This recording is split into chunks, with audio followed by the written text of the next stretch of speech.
여러분 반갑습니다. 열왕기하 성경 강의 시간입니다. 저는 얼마 전 성도님들과 함께 양화진 선교사 묘원을 다녀왔습니다. 선교사 묘원을 1시간 정도 쭉 성도님들과 함께 돌아보았습니다. 그리고 소감을 나누는데 한결같이 선교사님들의 피와 땀, 그 수고와 헌신이 있었기 때문에 오늘 우리가 있다 하는 것을 서로 고백할 수 있었습니다. 실제로 그랬습니다. 우리 선교사님들이 성경 말씀만 전한 게 아닙니다. 의사들은 의료 선교사가 되어서 근대 의료 발전에 지대한 영향을 끼쳤지요. 또한 교육도 정말 지대한 영향을 끼쳤습니다. 근대 교육이 다 선교사님들을 통해서 이루어졌습니다. 여러분들이 알만한 배제학당, 연희전문학교 다 근대 교육의 하나의 어떤 산실과 같지 않습니까? 또한 일제강점기 때에 그 항일운동의 거점이 교회였고 그 교회를 백업한 분들이 바로 선교사님들이었습니다. 또한 조선 독립을 위해서 외교 활동가로도 활동했던 이 헐버트 선교사님 같은 분도 있습니다. 또한 이 한글로 된 이 성경을 번역하는 과정에서 한글이 그 당시 굉장히 경시되었고 무시되었는데 한글의 대중화에 아주 큰 영향을 끼치고 또 한글의 어떤 문법을 체계화 시켰던 분들이 또한 선교사님들이었습니다. 이처럼 선교사님들이 복음을 전하면서 대한민국의 어떤 설립 초기 기초를 놓고 또 근대화에 지대한 영향을 끼쳤다 볼 수 있습니다. 그렇게 해서 세워진 것이 바로 대한민국 우리 한국 교회입니다.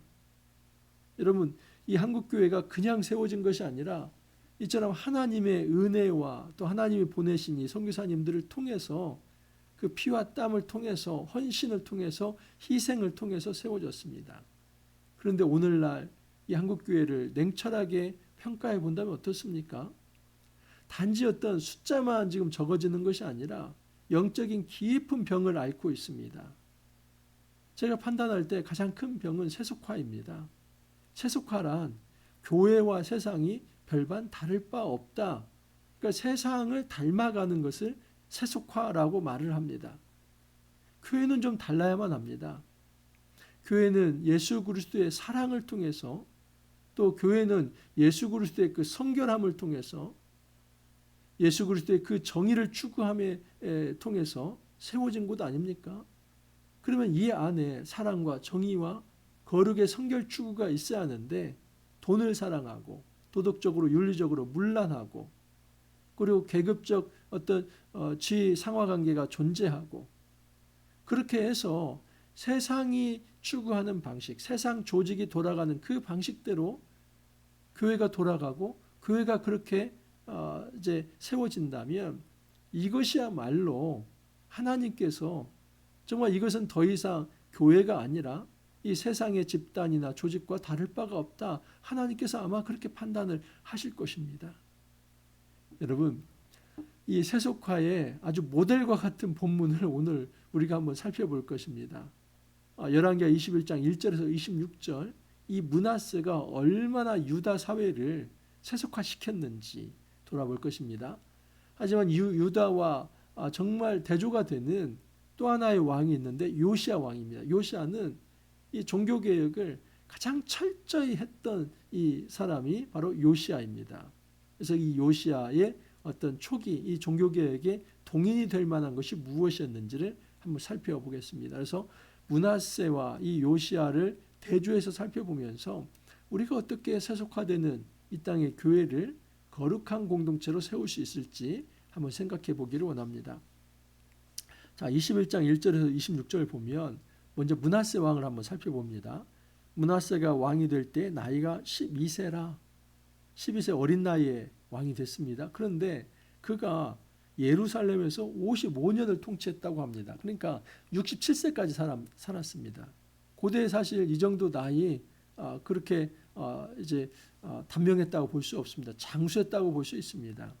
그런데 그 55년의 기간을 하나님은 어떻게 평가하냐면 므낫세가 여호와 보시기에 악을 행하였다. 그러니까 이 55년을 그 긴 기간의 통치 기간 동안 여호와 보시기에 악을 행했다. 어느 정도 악이냐면 전무후무한 악입니다. 이스라엘 왕 아합의 행위를 따라 바알을 위하여 제단을 쌓으며 아세라 목상을 만들며 하늘의 1월 성신을 경배하며, 한마디로 말하면 우상 숭배에 찌들었던 사람이 므낫세입니다.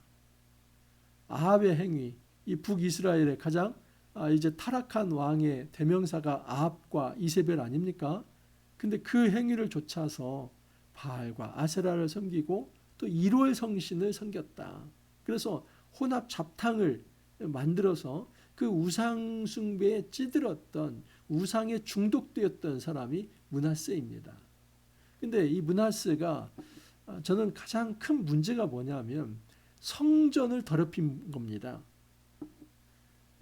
또 여호와의 성전 두마당에 하늘의 1월 성신을 위하여 제단을 쌓고, 여러분 성전에 1월 성신을 위한 제단을 쌓았다. 이것은 정말 하나님이 구역질 날 만한 것입니다. 하나님께서 성전만큼은 다른 세상과 구별된 거룩과 성결의 가장 거룩한, 그래서 여러분 함부로 성전에 못 들어옵니다. 성전에서는 모든 사람이 신발을 벗어야만 합니다. 대제사장도 1년에 딱 한 번 지성소에 들어갈 수 있습니다. 가장 거룩해야 할 그곳에 1월 성신의 이방 신상을 세우고 절을 했다. 그러면 하나님은 어떻게 되는 겁니까? 거룩한 하나님이 그 성전에서 예배의 대상이 되어야 할 그 하나님이 너무나 수모와 또 치욕을 당하는 거 아닙니까? 그 성전에서 자기를 섬기는 게 아니라 1월 성신의 제단을 쌓아서 그 1월 성신에게 제사한다면 그 하나님 마음이 어땠을까? 아마 찢어졌을 것입니다. 뿐만 아니라 아들을 불 가운데 지나게 했다.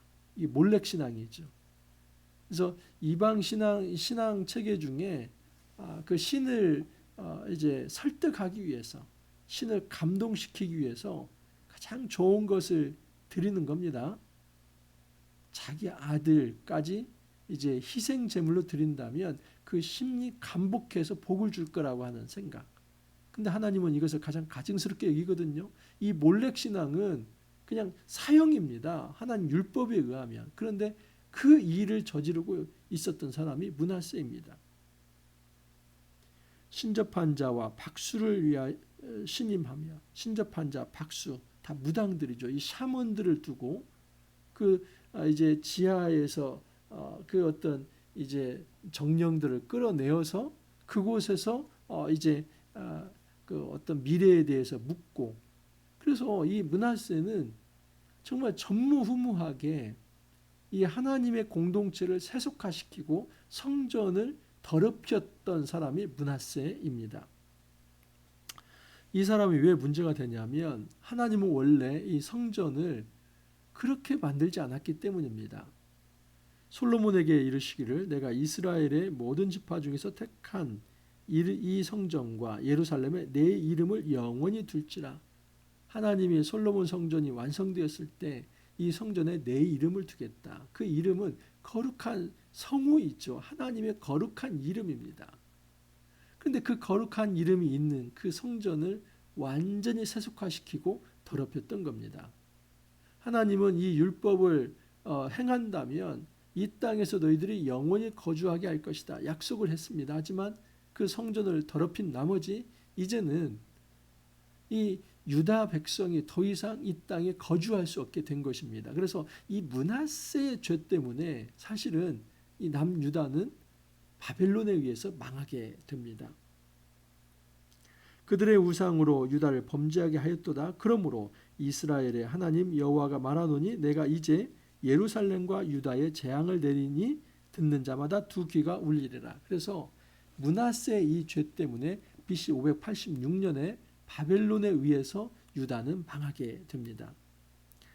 므낫세에 대한 평가가 단지 이 종교적 이제 우상 숭배만이 아니라 불의를 행했다고도 이야기를 합니다. 므낫세가 유다에게 범죄하게 하여 여호와께서 보시기에 악을 행한 것 외에도 또 무죄한 자의 피를 심히 많이 흘려 예루살렘의 이 끝에서 저 끝까지 가득하게 하였더라. 55년 동안 폭력과 독재를 통해서 그 불의한 피를 흘렸습니다. 무고한 피를 흘렸습니다. 하나님이 가장 싫어하는 거 아닙니까? 아합이 왜 망합니까? 나봇의 포도원을 탈취하기 위해서 나봇의 그 무고한 피를 흘린 거 아닙니까? 이런 악한 죄를 이제 답습했던 사람이 바로 므낫세입니다. 자, 그의 아들이 아몬인데 아몬은 2년밖에 통치 못합니다. 왜냐하면 암살당하기 때문이죠. 그리고 그 아몬의 아들이 8살에 왕이 되는데 그 요시아라고 하는 왕입니다. 열왕기하 22장 1절에서 20절 말씀입니다. 요시아가 왕 위에 오를 때 나이가 8세라 예루살렘에서 31년간 다스리니. 그러니까 8살인데 31년간 다스렸으면 39세에 죽은 것이죠. 이 무깃도에서 애굽왕 바로 느고가 이제 그 바벨론을 저지하기 위해서 친아수르파에서 전선을 세워서 바벨론을 저지하려다가 그렇게 이제 사망을 하게 됩니다. 그런데 그 과정에서 요시아가 이제 전사를 하게 되죠. 여러분, 그 요시아가 39세에 죽지만은 하나님이 보실 때 정말 요시아만큼 종교 계획을 철저하게 이룬 왕은 없습니다. 그것은 이제 월요일 날 다시 제가 말씀을 요시아의 종교 계획에 대해서는 자세하게 한번 더 말씀을 드릴 텐데, 오늘은 그 요시아가 이처럼 종교 계획을 철저히 할 수 있었던 그 동인이 무엇인가, 그 동력이 무엇인가, 그것은 성전 안에서 율법을 발견했기 때문입니다. 므낫세와 가장 대조되는 게 뭡니까? 므낫세는 성전을 그 세속적인 어떤 것들로 다 완전히 더럽혔죠. 그런데 이 요시아는 그 더럽혀진 성전을 말씀의 발견을 통해서 그 율법으로 새롭게 정결하게 하는 겁니다. 므낫세는 성전을 더럽혔고 요시아는 그 성전을 깨끗하게 합니다. 그래서 이 하나님의 거룩한 공동체가 세속화되면 그 사회에는 소망이 없습니다. 하지만 하나님의 거룩한 공동체를 깨끗하게 할 때에 그 사회에 소망이 될 수 있다는 메시지를 우리에게 전달하고 있습니다. 3절 이하를 보면 요시아 왕 18째 해에, 그러니까 요시아 왕 18째 해면 8세로 왕이 됐으면 몇 세입니까? 26세죠. 26세면 이제 자기 판단을 하고 자기가 통치를 할 만한 나이가 되었습니다. 그때 가장 먼저 한 것이 뭐냐면 성전 보수입니다. 그 성전이 보수라고 하는 것은 뭐냐면 그 이전까지 성전 제사가 제대로 드려지지 않았다는 겁니다. 특히 자기 할아버지 이 므낫세에 의해서 성전이 유린되지 않았습니까?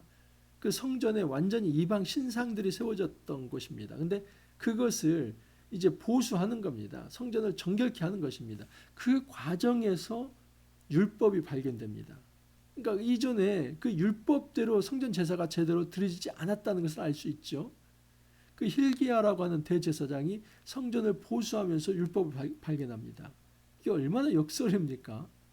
대제사장은 율법을 발견해야 할 존재가 아니라 항상 율법을 옆에 두고 그 율법대로 모든 이제 어떤 제사를 이제 해야 제사를 이제 집례를 해야 하고 또 율법을 백성들에게 가르쳐야 할 책무가 대제사장에 있지 않습니까? 근데 대제사장도 성전에서 율법을 발견했다면 이스라엘 사회에서 율법은 없었던 것이죠. 그만큼 영적으로 완전히 땅바닥을 쳤었던 겁니다. 근데 그 시대에 요시아가 성전에서 율법을 발견하게 된 겁니다. 그 성전을 수리하게 하라 했는데 내가 여호와의 성전에서 율법책을 발견하였노라. 여러분, 성전을 수리하는 과정에서 율법책이 발견됐다는 것은 큰 교훈입니다. 성전 공동체를 새롭게 할 때 율법의 발견이 이루어집니다. 그리고 율법이 발견이 돼야만 말씀의 개혁이 일어날 수 있다 하는 것입니다. 더러워진 성전, 그 더러워진 성전을 성결하게 개혁하고자 하는 의지 속에서 하나님은 은혜롭게 말씀을 주시고 그 말씀이 동인이 되어서 진정한 종교개혁의 열매를 맺을 수 있다 하는 사실입니다. 왕이 율법책의 말을 듣자 곧 그의 옷을 찢으니라. 많은 학자들이 이 율법책을 초기의 신명기로 봅니다. 원신명기로 봅니다. 여러분, 이 신명기 안에 내용들은 이런 것입니다. 특별히 여러분, 신명기의 28장에 어떤 내용들이 있습니까? 하나님 말씀에 순종하면 복을 받을 것이지만 하나님 말씀에 불순종한다면 너희들이 이 땅에서 쫓겨나서 포로가 될 것이다. 근데 그게 지금 현실이 된 거 아닙니까?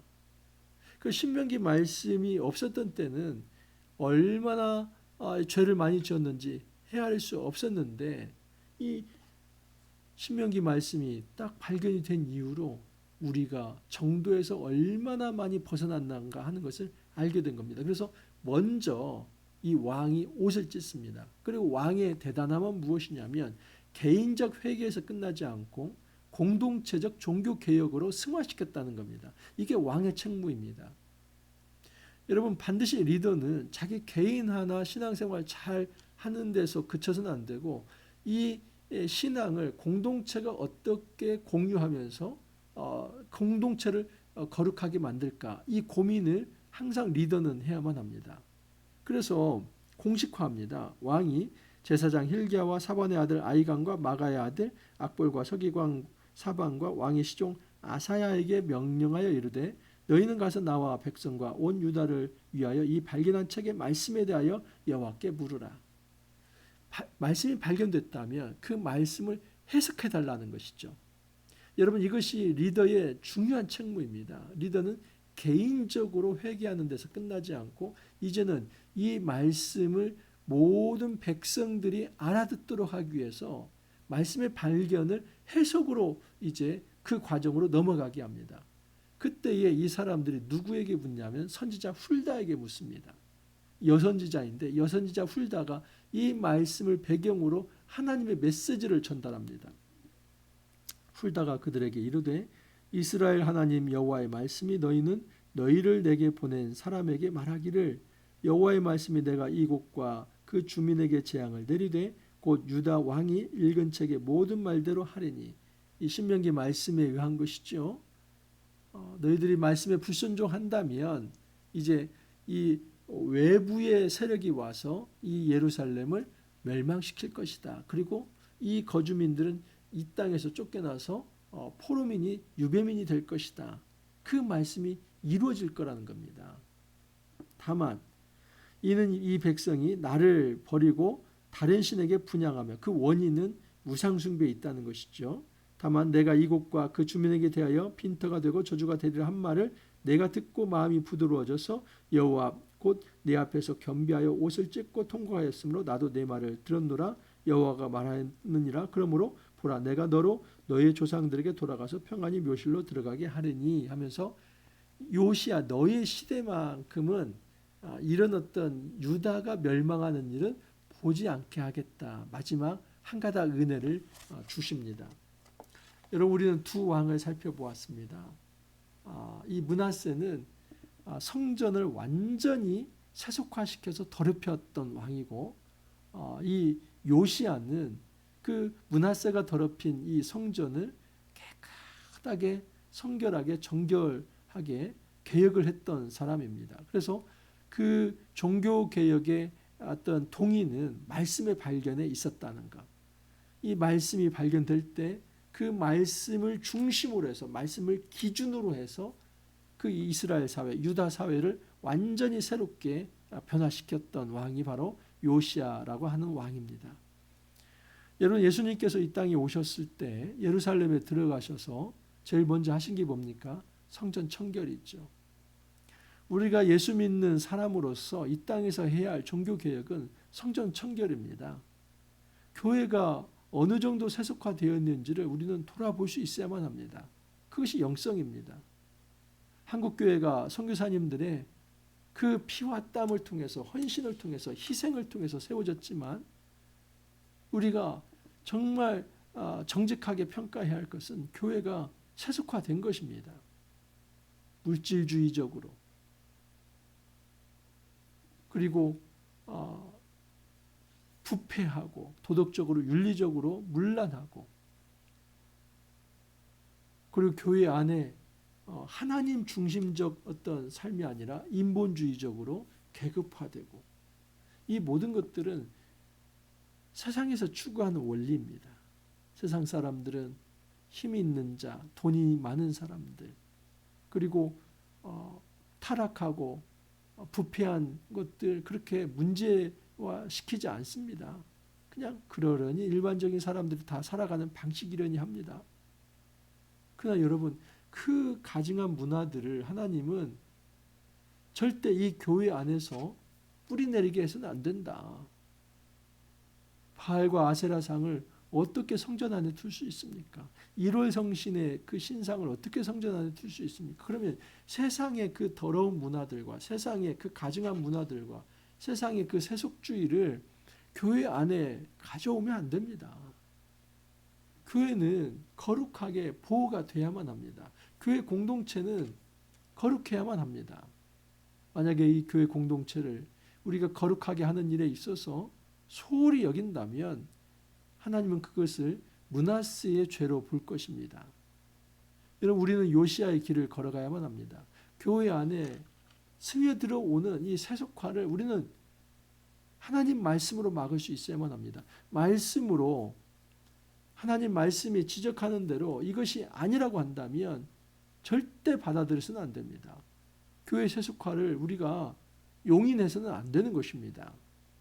우리가 하나님 말씀 앞으로 다시 돌아오기를 바랍니다.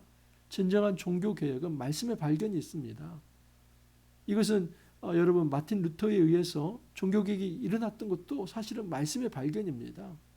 그 말씀을 각 국가의 언어로 번역해 갈 때 그때 이 종교개혁이 일어난 것입니다. 말씀이 전달될 때 영적인 각성이 일어나고 그 각성이 참된 개혁을 일으키게 되어 있습니다. 여러분, 더 이상 우리가 이 땅에 이 교회 공동체의 세속화를 방조하거나 방치하거나 방관하지 않기를 바랍니다. 말씀으로 돌아가서 말씀의 원리에 입각해서 아닌 것은 아니라고 말하면서 이 교회 공동체를 성결하고 거룩하게 그렇게 우리가 개혁해 나갈 수 있기를 간절히 소망합니다. 이렇게 기도합니다. 주님, 감사합니다. 이 땅에 많은 교회들이 세속화되고 타락했습니다. 말씀의 원리가 아닌 세상 사람들의 원리를 따라서 우상을 숭배하며 물질 막론주의적 삶을 살아가며 인본주의적으로 또 문란한 타락한 문화를 답습하면서 그 권력을 사랑하며 이 교회 공동체를 더럽히고 또 유린하였습니다. 주님, 우리 한국교회 이 모든 죄를 우리가 가슴에 품고 회개합니다. 용서하여 주옵소서. 주님, 이제는 우리가 말씀의 발견을 통해서 이 교회가 세속화되는 일에 우리가 정말 하나님 말씀으로 개혁자의 입장으로 돌아가서 참된 정결하게 하는 이 개혁의 몸부림이 일어날 수 있도록 주님 이끌어 주옵소서. 각 곳의 모든 교회 안에 말씀이 발견이 되고 말씀으로 인하여 우리가 진정한 각성이 일어나서 회개하며 정말 악한 모든 것들은 끊어내는 그런 귀한 개혁의 삶을 우리가 함께 살아갈 수 있도록 주님께서 이끌어 주옵소서. 주님, 감사하고 예수님 이름으로 기도하옵나이다. 아멘. 이번 한 주도 너무 수고 많으셨습니다. 주말 잘 보내시고 또 월요일 날 기쁨으로 찾아뵙도록 하겠습니다. 감사합니다.